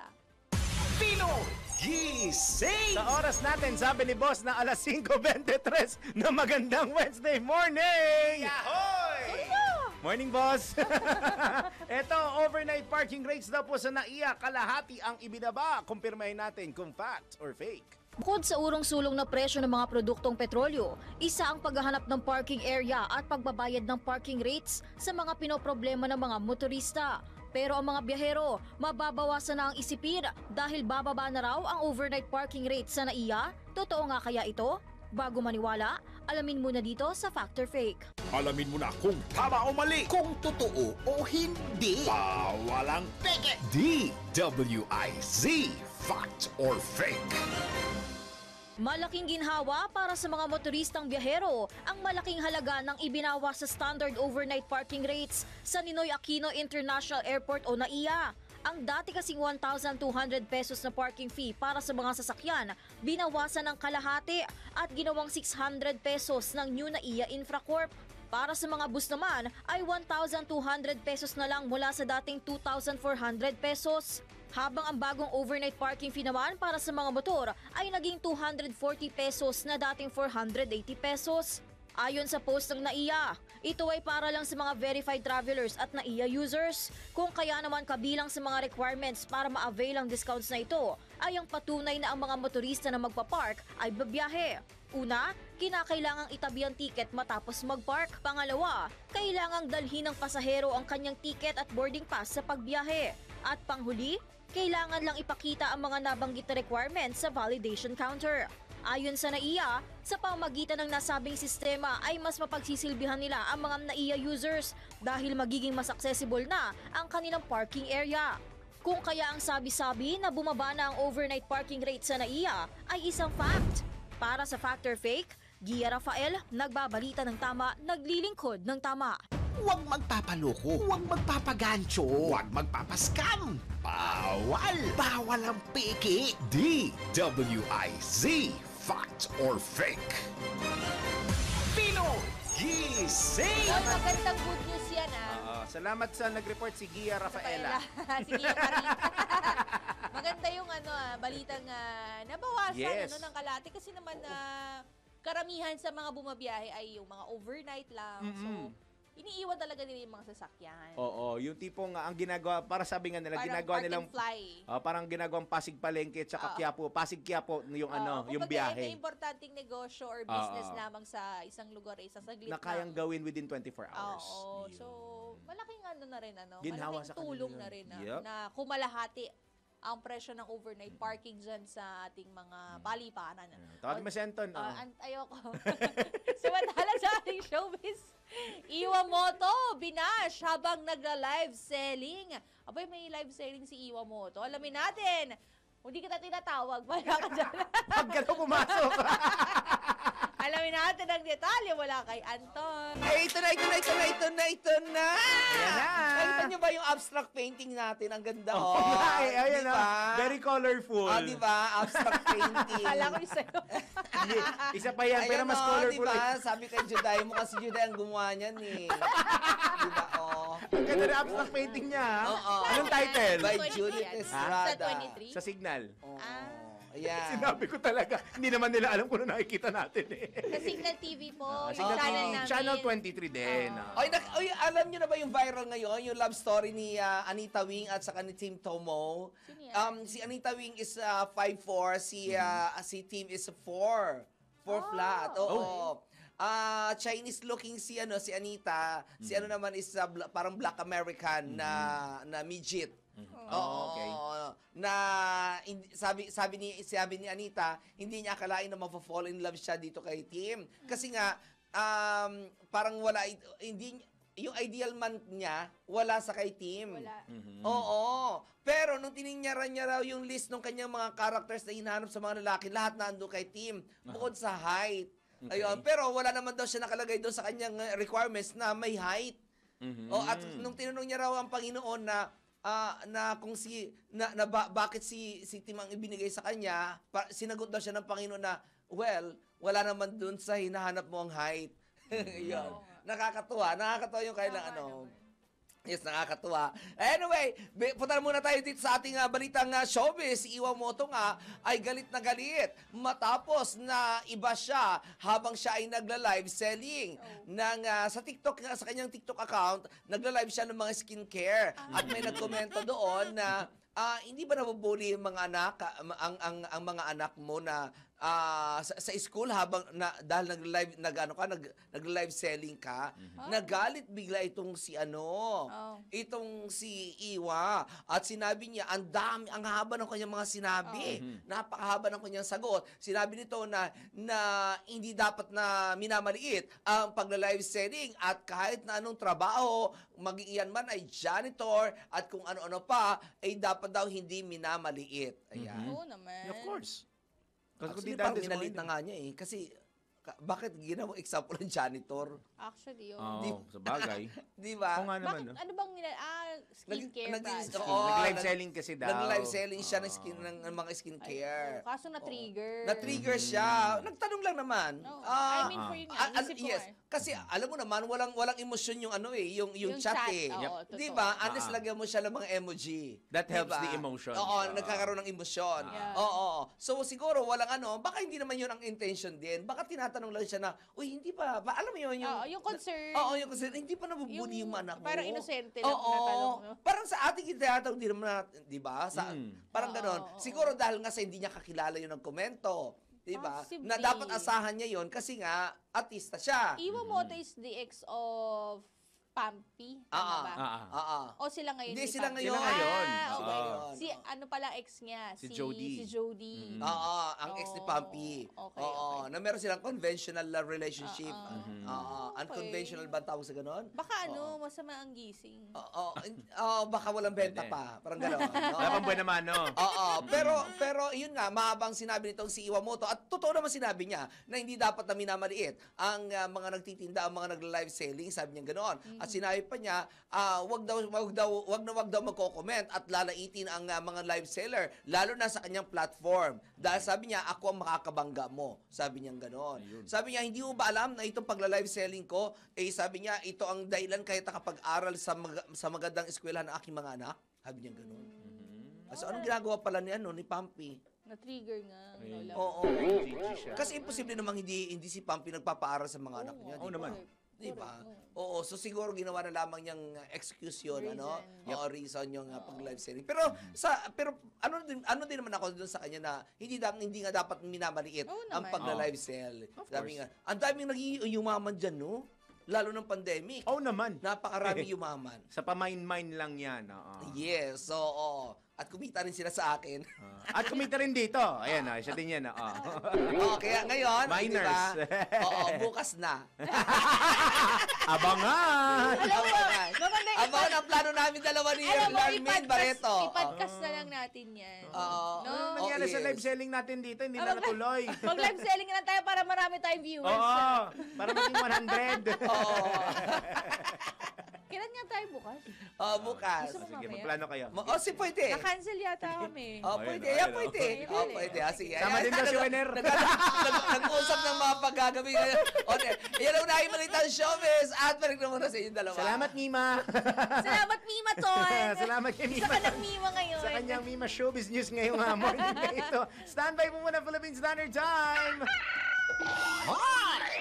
Pinoy! Gising na! Taas talaga ng pitch, no? Hoy! Narinig ako ni Boss na sabi ni Boss. Diba? Hoy! Kayong dalawa, 5:32 na po ng morning, magbabalik ang Pinoy Gising!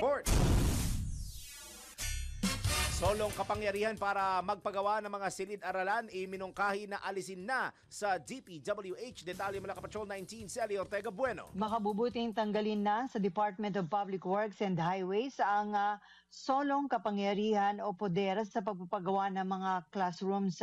Ito inirekomenda ni Senator Loren Legarda sa ginawang pagdinig ng Senate Committee on Basic Education. Sinabi ni Legarda na masyadong mabagal sa pagtatayo ng mga silid-aralan kaya't hindi nasusolusyonan ang backlog na matagal ng problema sa bansa. Sinabi ng senadora na isusulong niya na alisin sa provision ng General Appropriations Act ang provision kung saan DPWH lang ang pinapayagang magtayo ng classrooms. Mas mabilisaan niya kung bubuksan ito sa mga lokal na pamahalaan at maging sa pribadong sektor. Pinuna pa ni Ligarda na mas mahal ang presyo ng mga classrooms na gawa ng DPWH kumpara sa mga LGU at private sector na nagpatayo ng mga paaralan bilang donasyon sa Department of Education. Question ng Senadora, anong ginto ang gamit na material ng DPWH kung bakit doble ang presyo ng kada classroom na ginagawa nila? Kung papayagan ng mga LGU at private contractors, mas mapapabilis ayon kay Senator Ligarda ang pagtatayo ng mga silid-aralan at lumabas na mas maraming classrooms ang magagawa dahil magmumura ang pagpatayo sa bawat silid-aralan. Ito sa Patrol 19, Sally Ortega Bueno para sa impilang metodong lakas sa DWIC. Nagbabalita ng tama, naglilingkod ng tama. Pinoy Gising! Samantalang mga kontraktor ng DPWH na sangkot sa anomalya sa flood control project abay pinaboran ng QC-LGU. Alamin natin kung bakit mula kay Patrol 38 Jen Patrolya. Kumpiyansa ang lokal na pamalaan ng Quezon City na may mananagot na mga opisyal at kontraktor ng Department of Public Works and Highways para sa flood control project. Ito'y matapos na inilabas ni Pangulong Ferdinand Bongbong Marcos Jr. ang listahan ng top 15 contractors ng flood control project. Sa naganap na pulong balitaan, sinabi ni QC Councilor Alfred Vargas, Chairman ng Committee on Disaster Risk Reduction, na nananatiling komplikado ang suliranin ng pagbaha sa Metro Manila kung saan kinakailangan ng panandalian at pangmatagalang solusyon sa pamamagitan ng whole of society approach. Bagamat ang National Capital Region anya ang nasa ikalimang pwesto sa pinakaapektado ng pagbaha, hindi naman ito nakatatanggap o nakakatanggap ng malaking pondo para sa proyektong pang-infrastruktura laban sa pagbaha. Kaya naman, panawagan ni Councilor Vargas na maging sentro ng mga hakbang ang mabuting pamamahala kung saan panagutin ang mga may sala, pribado man o public officials. Kaugnay nito sang-ayon ng QC-LGU sa payag ni Pangulong Ferdinand Bongbong Marcos Jr. hinggil sa masusing pagsusuri sa mga datos at plano para sa flood control. Narito ang tinig ni Councilor Vargas. And mapapansin natin, siguro panood ko yung short, yung PowerPoint presentation, meron talagang mismatch. I think, if I'm correct, number 5 yung NCR, pero di ba sa most flooded. Pero feeling ko, tayo naman yung number 1 in terms of number sa population size na naka-flood, di ba? Tapos, hindi naman kasama yung NCR dun sa top 10. Gusto ko kay President BBF is basta-basta yung nagbibintang, hindi siya basta-basta yung padalos-dalos, at ginagalang niya rin yung karapatan at mga proseso ng iba. Sa tingin ko, within this year, may mapaparusahan. Ako, si Patrol 38, Jen Patrolya nag-uulat sa himpilang may todong lakas DWIC, nagbabalita ng tama, naglilingkod ng tama. Pinoy Gising! Isa pa pong report. NOTAM o yung Notice to Airmen ipinalabas ng CAAP para sa pag-ayos o pagsasaayos ng runway sa Iloilo Airport. Detalye mula ka Patrol 45, Raul Esperas. Nagpalabas ng Notice to Airmen o NOTAM ang Civil Aviation Authority of the Philippines para sa mga commercial pilot na daraan sa Iloilo International Airport dahil sisimulan na ng Civil Aviation Authority of the Philippines o CAP ang paggawa sa mga nasirang bahagi ng Iloilo International Airport runway. Sang-ayon sa NOTAM na pinalabas ng CAP, ang paliparan ay isasara o ang Iloilo International Airport ay isasara ganap na alas 12 ng gabi hanggang alas 4 ng madaling araw-araw at ito ay upang bigyan daan ang repair work sa runway ng nasabing paliparan. Tatagal ng ilang buwan ang paggawa at lahat ay may abiso maging ang airline na dumaraan sa Iloilo Airport. Raul Esperas, Patrol 45, nagbabalita ng tama, naglilingkod ng tama sa Impil May Todo Lakas, DWIC. Pinoy Gising! Balik tayo sa QC, 4.2 billion pesos na pondo para sa mahigit 100 flood mitigation projects sa QC ay sapat daw ayon sa LGU. Kaya bilyon na. Alamin natin ang detalye mula kay Patrol 38, Jen Patrolya. Sapat ang 4.2 billion pesos para pondohan ang mahigit 100 flood mitigation projects sa Quezon City.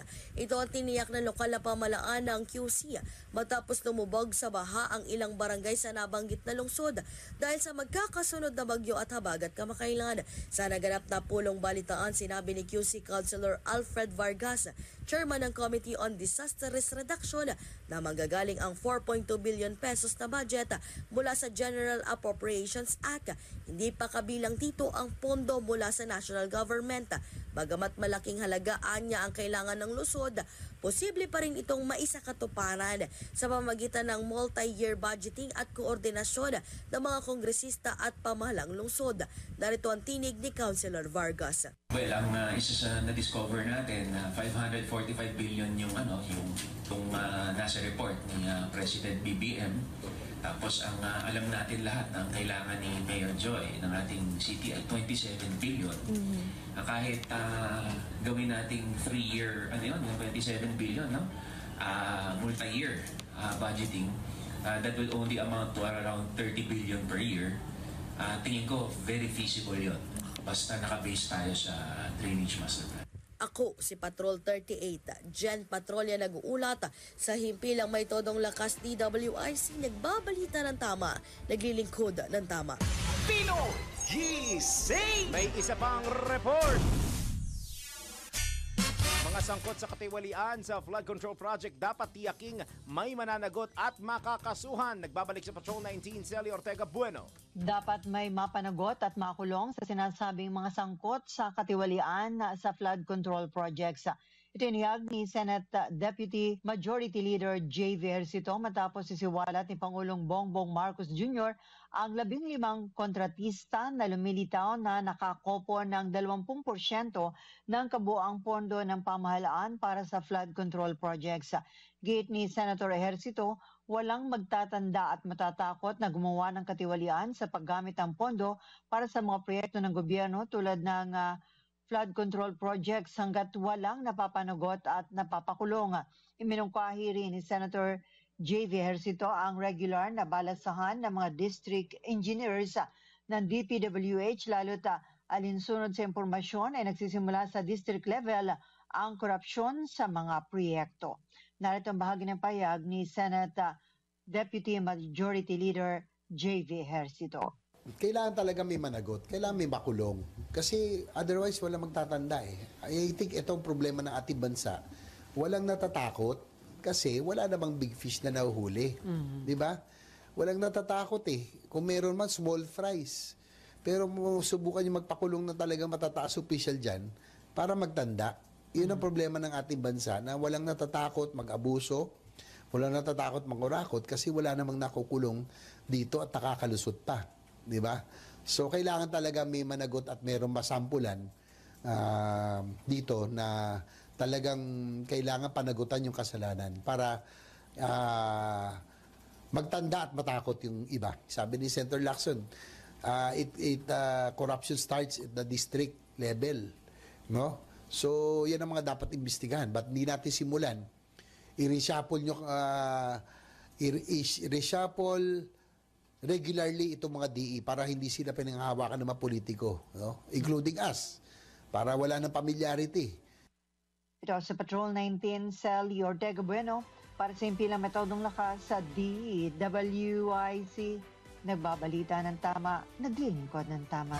Kapag may bagong balita, naka-on air, agad-agad, DWIC Patrol Report! Tawag naman tayo ng Metro Patrol. Pahayag ng kinatawan ng navota sa panawagan ng Pangulo sa accountability o pananagutan sa flood control projects ay mukhang tutugunin ng kanilang mga opisyal. Alamin natin ang detalye mula kay Mama Beth Samson. Nananatiling buo ang suporta ng kinatawan ng navotas kay President Ferdinand Bongbong Marcos Jr. na ilantad ang mga anomalya sa flood control programs ng bansa. Ayon kay Navotas Representative Toby Chamco, ang revelasyon na ang 6,021 projects na higit 350 billion pesos ay higit 60% sa total number ng mga proyekto ay kulang sa basic project details at hindi lang basta nakakaalarma, ito ay hindi katanggap-tanggap. Ang nakakabahala pa ay ang 15 contractors lamang ang naharang sa 20% ng kabuang 545 billion budget na dinagsa ng maraming katanungan hinggil sa transparency at korupsyon sa pagpapairal ng proyekto. Bilang kinatawan ng Navotas, ang lungsod ngayon ay below sea level na nagdulot ng pagtaas ng tubig at nawasak ang mga tirahan, bumagsak ang hanap buhay at kalusugan at hindi niya hahayaan ito. Sinabi ni Chanco na buo ang kanyang suporta sa direktiba ng Pangulo na linisin ang mga programa at hinimok ang lahat ng ahensya, mga contractor at mga local officials na linisin ang mga programa. Ang paglulunsad ng sumbong sa Pangulo.ph ay hakbang upang lumabas at magsalita ang mamamayan kaya nakikiusap na rin sa mga Naboteños na ihayag ang mga irregularidad upang maging simula ng tamang reforma hindi lamang sa flood control kundi kung paano paglilingkuran ang sambayanan. Metro Patrol Beth Thompson para sa Himpilang Metodong Lakas, DWIZ, nagbabalita ng tama, naglilingkod ng tama. Pinoy Gising! Standby po muna, Philippine Standard Time! Hi! Pinoy Gising na! Nako, baka maliit kayo! Alas 5:49 na po ng morning, magbabalik ang Pinoy Gising! Lama po 8 minutes bago mag 6 o'clock in the morning! Ronda muna tayo sa probinsya. Isang lalaki sa bayan ng Pasiki na Ilocos Norte arestado dahil sa illegal na pangingisda. Naaresto ito sa pamamagitan daw ng 911. Aba, alamin natin detalye mula kay Kuyang Ronald Idol Domingo. Idol, na ibagabigat. Bilang pagpakita ng bisa ng 5 minutes response time directive ng PNP, mabilis na kumilos ang mga tauhan ng Pasukin Municipal Police Station sa Pasukin Ilocos Norte sa tawag sa 911 tungkol sa illegal na pangingisda sa Barangay 26, Talpad, Pasukin, Ilocos Norte. Dumating ang mga respondeng opisyal sa pinangyarihan at hinarang ang suspect na nakikilala bilang isang 31 taong gulang na pribadong individual na samsam ng mga otoridad ang mga parapernalya na ginamit sa illegal na pangingisda. Maharap ngayon ang suspect sa paglabag ng illegal fishing law. Ito ang Ronda Patrol, Ronald Idol Domingo, nag-uulat sa Simpilang Maitudong Lakas, DWIZ, nagbabalita ng tama, naglilingkod ng tama. Pinoy Gising! Isa pang Ronda Provincia. Food delivery rider sa Naga City arestado matapos mag-deliver ng ibang Iba yung deliver. Drug bypass na-aresto po sa drug bypass operation. Alamin natin ang detalye mula kay Kuyang Melvin Machado. Sa ginasang anti-illegal drug bypass operation ng City Intelligence Unit, City Police Drug Enforcement Unit ng Naga City Police Office na aresto ang food delivery rider si Alice JC, 27 years old, residente ng Sitio Sagrada Familia, Barangay Peña Francia, dito sa Naga City. Nakumpiska sa suspect ang 24 na piraso ng itself plastic sachet ng pinaniniwalang shabu na hindi patiyak ang street value nito. Nabawi naman sa kanyang 500 pesos na ginamit bilang buy-bust money. Patuloy na inaalam ng mga otoridad kung ginagawa lang palusot ng suspect ang pagiging delivery rider upang makapagtulak ng illegal na droga. Sa loob ng isang linggo, hindi na babakante ang iba't ibang police station na nahuli ng mga sangkot sa pagbabenta ng illegal na droga dito sa Naga City. Ito ang Ronda Patrol, Melvin Machado para sa Himpilang Maitodong Lakas, DWIZ. Nagbabalita ng tama, naglilingkod ng tama. Pinoy Gising! Sa mundo ng palakasan, ang latest malalaman sa DWIZ Sports News. Gilas player AJ Edu masaya sa panonood ng kanyang mga parents sa paglalaro niya sa FIBA Asia Cup. Ito na Sports News mula kay Ian Articona. Good morning, Ian! Good morning, Daryl at Maine! Narito na ang latest sports update. Masaya si Gilas player AJ Edu dahil sinamahan siya ng kanyang mga magulang upang makita siya maglaro sa Jeddah, Saudi Arabia para sa 2025 FIBA Asia Cup. Nabati na pumasok ang pambansang koponan sa quarterfinals ng torneo matapos nitong talunin ng host nation na Saudi Arabia sa final na score na 95-88. Lumipad ang mga magulang ni Edu mula sa United Kingdom upang suporta ng ang kanilang anak at ang buong Gilas team. Para kay Ayutunde Edu, ito ang kauna-unang pagkakataon na makita niyang maglaro ang kanyang anak ng live. Ayon sa statistics para sa kasalukuyang FIBA Asia Cup, si AJ Edu ang top rebounder at top blocker ng Gilas Pilipinas. At yan ang aking sports news. Ian Articona, nagbabalitan tama, naglilingkod ng tama. Pinoy Gising! Good morning. Ang ingay mo naman ang aga-aga. Ay, sorry. Gusto ko yun. Ay, sorry. Sa ating showbiz, Pokwang dinipensa ng nanay ni Vice Ganda ng putaktingin ng mga DDS. Nako, yun Mutik na na ako Alam natin ang detalye mula kay Mima Anton. Mga latest na pinag-uusapan, mga latest na pinagchichismisan. Pinoy Gising! Showbiz Spotted! Ito na!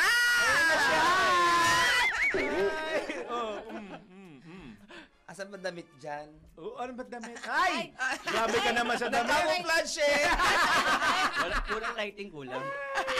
Good morning. Ay! Wow! Uy! May pagampas! Ano sports is? Hinampas! Hinampas! Wag mo akong ginagod mo. Naging boxing bigla. Anyways, ay balitang showbiz, ako to the rescue nga. Itong si Pokwang matapos na putaktin o dagsain ng mga DDS ng pangalipos na ang mama po naman o ang mother po naman ni Vice Ganda na si Rosario. Sa pamamagitan ng kanyang social media account ay nakiusap itong si Pokwang na wag naman sanang idamay ang nanay ni Vice dahil wala naman itong kalam-alam. Ngayon may sumagot doon sa pakiusap ni Pokwang at sinabi nito na dapat ay matandaan o maalala ni Pokwang na sobrang love daw ni dating Pangulong Rodrigo Duterte itong si Vice, kung saan binati pa raw itong si Vice ng noong birthday nito na ayon naman kay Vice, kay Pokwang, alam naman daw niya, I'm sure daw siya na hindi nakakalimutan yun ni Vice, pero ito daw ang ginawa ni Vice ay isang party lamang ng skit, and I'm sure din daw siya na hindi kasama sa paggawa ng skit ang nanay nitong si Vice. Sabi niya gano'n. Sabi niya, kami mga artista at mga politician ay open kami sa mga bashing. Pero hindi naman artista at hindi rin politician ang nanay ni Vice. Kaya sana daw ay spare ito sa pambabatikos. Ayun. Tama naman. Tama na sa bashing. Oo. At yan ang aking balitang showbiz at balik na sa inyong lahat. Salamat, Mima! Salamat, Mima Anton. Ay, Mima din, oh. Mima ka dyan, ha? Kaya ang lambing-lambing mo na, kaya dapat malapit na sweldo, ha? Yun pala. Tigilan mo ako, ha?